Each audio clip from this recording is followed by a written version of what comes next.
பயிற்சி 2.7ல செகண்ட் சம்மு பகுதியை விகிதப்படுத்தி சுருக்குக அப்படின்னு சொல்லியிருக்காங்க. இப்போ நம்ம பகுதியை விகிதப்படுத்தி சுருக்கணும். ஃபஸ்ட்டு வந்துல பகுதியை விகிதப்படுத்த சொல்லியிருக்காங்க. இதை வந்து பகுதியை விகிதப்படுத்தி அதை சுருக்க சொல்லியிருக்காங்க. இப்போ ஃபஸ்ட்டு வந்து மொத்தம் 4 சப்ஸ்டியூஷன் இதில் கொடுத்துருக்காங்க சால்வ் பண்ணுறதுக்கு. ஃபஸ்ட்டு ஒன்று எடுத்துக்கலாம். ஃபஸ்ட்டு ஒன்று என்னது? √48 plus √32 divide √27 minus √18. First some கொடுத்துருக்காங்க. இப்போ இதை எப்படி சால்வ் பண்ணலான்னு பார்க்கலாம். இப்போ இதிலேருந்து நம்ம எப்படி வந்து பிரித்து எந்த வாய்ப்பாட்டில் நம்ம பிரித்து எழுத முடியுதுன்னு பார்க்கணும். √48 ப்ளஸ் √32 டிவைடு √27 மைனஸ் √18. இப்போ √48 எப்படி பிரிக்கலான்னு சொல்லி பார்க்கணும். இப்போ 16 3 48ன்னு கிடைக்கும். ப்ளஸ் √16 2 32ன்னு கிடைக்கும். டிவைடு 27 எப்படி பிரிக்கலாம்னா 9 3 27ன்னு பிரிக்கலாம். மைனஸ் √18 9 2 18ன்னு சொல்லி பிரிக்கலாம். இப்போ இதை வந்து பிரித்து எழுதியாச்சு.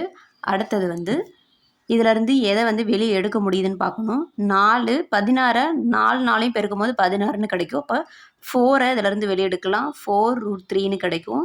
ப்ளஸ் அதே மாதிரி இதுலேயும் 4√2ன்னு கிடைக்கும். டிவைடு இங்கே 3 ஸ்கொயர் பண்ணும் போது 9 கிடைக்கும். அப்போ 3 ஸ்கொயருங்கும் போது ரூட்டுக்கு ஸ்கொயர் கேன்சல் ஆகிட்டு வெளியே 3ன்னு கிடைக்கும். 3√3 மைனஸ் அதே மாதிரி இங்கேயும் 3√2ன்னு கிடைக்கும். இப்போ இதிலேருந்து என்ன ரெண்டுலேயுமே காமனாக இருக்குது, அதை வந்து இப்போ வெளியே எடுத்துக்கலாம். 4 இங்கே ரெண்டுலேயுமே காமனாக இருக்குது. அப்போ √3 ப்ளஸ் √2ன்னு கிடைக்கும்.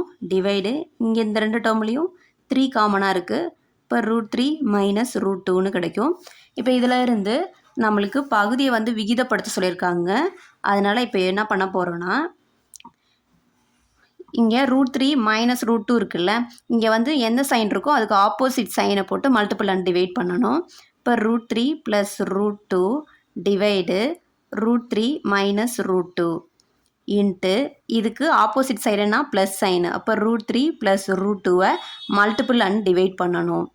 இதுதான் கான்செப்ட் இதில். ஏன்னா அது ப்ளஸ் மைனஸில் இருக்கும் போது இப்படி தான் மாற்றி கன்வெர்ட் பண்ணி இதை நம்ம வந்து கிராஸ் மல்டிபிள் பண்ணணும். அதாவது மல்டிபிள் அண்ட் டிவைட் பண்ணிவிட்டு இப்போ இதை வந்து பெருக்கி எழுதிக்கலாம். 4/3. இப்போ இது ரெண்டுத்தையும் பெருக்கணும்னா கிடைக்கும் நம்மளுக்கு √3 ப்ளஸ் √2 ஹோல் ஸ்கொயர்னு கிடைக்கும். ஏன்னா 2 டேர்ம் இருக்குது. பேஸ் சமமாக இருந்தால் பவரை வந்து ஆட் பண்ணுவோம். இப்போ 1 + 1 2ன்னு ஆகிடும். டிவைடு இங்கே a minus b a plus b. அப்போ அதோடைய ஃபார்முலா என்ன? a minus b into a plus b equal to a square minus b square அப்படிங்கிற ஃபார்மேட்டில் எழுதிக்கணும். அப்போ அதுக்கு பதிலாக ஏங்கிற இடத்துல என்ன இருக்குது? √3 ஸ்கொயரு மைனஸ் பிங்கிற இடத்துல √2 ஸ்கொயரு. இப்போ இதிலேருந்து நம்ம என்ன பண்ணோன்னா 4/3 இது a ப்ளஸ் b தான் ஹோல் ஸ்கொயர் ஃபார்மேட்டில் அப்ளை பண்ணோன்னா a square plus b square plus 2ab அப்படின்னு கிடைக்கும். இப்போ அதில் ஏங்கிறது என்னது?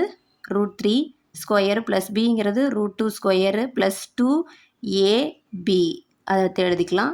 டிவைடு இப்போ ரூட்டுக்கு ஸ்கொயரு கேன்சல் ஆகிட்டு 3 மைனஸ் 2ன்னு கிடைக்கும். அதே மாதிரி இங்கே ரூட்டுக்கு ஸ்கொயர் கேன்சல் ஆகி 2ன்னு கிடைக்கும். இப்போ இதிலேருந்து மைனஸ் பண்ணி எழுதிக்கலாம். இங்கே 1ன்னு ஆகிடும். அப்போ இங்கே மேலே மட்டும் என்ன கிடைக்கும்? ரூட்டுக்கு ஸ்கொயர் கேன்சல் ஆகி 3ன்னு கிடைக்கும். ப்ளஸ் இங்கே ரூட்டுக்கு ஸ்கொயர் கேன்சல் ஆகி 2ன்னு கிடைக்கும். ப்ளஸ் 2 இதை வந்து 3 × 2 ஒரே ரூட்டாக மாற்றி இதை எழுதிக்கிறோம். இப்போ இதை வந்து ஆட் பண்ணி எழுதிக்கலாம். 4/3 3 + 2 5 + 2 √6 பெருக்குனா 2 6 பெருக்குனா இது கிடைக்கும் நம்மளுக்கு. அப்போ இதை வந்து நம்ம உள்ளார பெருக்கி எழுதிக்கலாம்.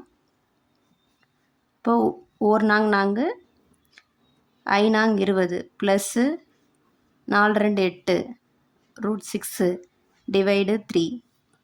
இப்போ இதிலேருந்து ஏதாவது கேன்சல் பண்ண முடியுதான்னு பார்க்கணும். இப்போ இதுக்கு மேலே நம்மளால் எதுவுமே கேன்சல் பண்ண முடியாது. அவ்வளோதான், இதான் ஆன்சரு. இதோடையே ஸ்டாப் பண்ணிக்கலாம். இல்லைனா இதை உள்ள பெருக்கி இப்படியும் எழுதிக்கலாம். பகுதியை வந்து விகிதப்படுத்தி இதை வந்து சுருக்கிட்டோம். இப்போது இதோடைய சம் என்னவோ அதை எழுதிக்கலாம். √48 ப்ளஸ் √32 டிவைடு √27 மைனஸ் √18. இப்போ அதோட ஆன்சர் வந்து ஃபைண்ட் அவுட் பண்ணியாச்சு.